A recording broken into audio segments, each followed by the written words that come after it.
Hoy no te traigo un simple guiso de calamares. Este tiene un truco final que lo hace espectacular.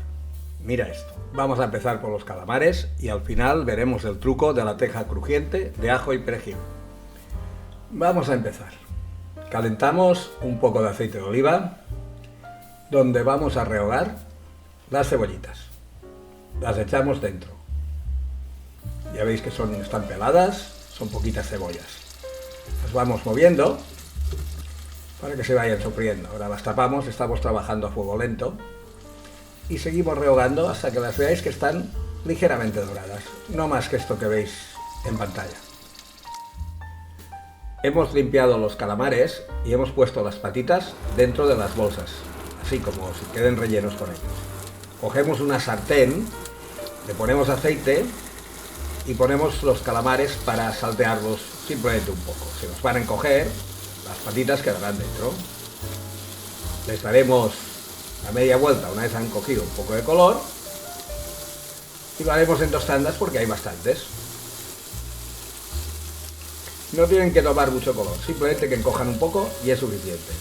¿Veis? Lo retiramos y ahora, con lo que ha quedado en la sartén, lo que vamos a hacer es desgrasarlo con el vino blanco.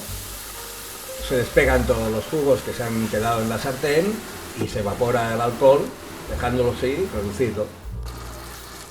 Ahora en la cazuela que teníamos las cebollitas le vamos a agregar el sofrito. Os dejo arriba una tarjeta por si queréis ver cómo hago el sofrito yo. Movemos un poco y a continuación lo que vamos a hacer es verter el caldo de pescado y dejamos cocer las cebollitas, el sofrito y el caldo de pescado todo junto.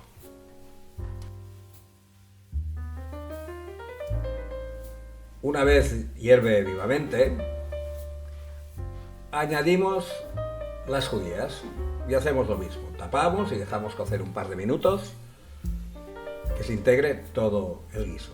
Y a partir de ahora disponemos los calamares encima. Y al final, cuando los tenemos todos puestos, le añadimos los jugos de cocción junto a aquella reducción de vino que habíamos hecho anteriormente. Si te gusta esta receta, déjamelo en los comentarios.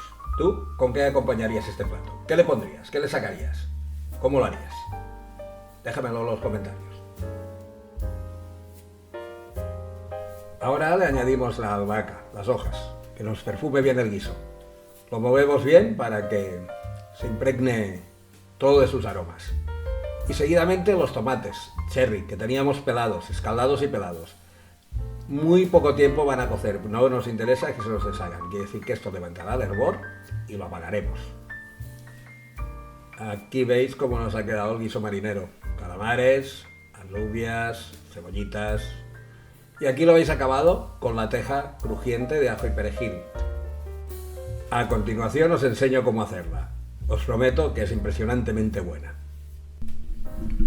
Hemos asado una cabeza de ajos pequeña y hemos picado un poco de perejil. Hemos secado la pulpa del ajo. Ahora, en un molinillo, en un triturador, donde queráis, añadimos el ajo, el perejil, la clara de huevo, la mantequilla que hemos fundido, yo la he fundido en el microondas, y la harina normal, de trigo, normal, sin nada más. Y lo que vamos a hacer es echarle un poco de sal y triturarlo. Nos quedará una pasta que colocaremos en una manga de pastelería desechable. Aquí está en la manga, la hemos dejado reposar unos instantes. Encima de una plantilla colocamos la masa esta que hemos hecho. Apretamos bien para que penetre en lo que son en el dibujo de la plantilla. Si no tenéis ninguna plantilla de esta, podéis estirar láminas finas encima de papel sulfurizado, de este papel que venden para cocina.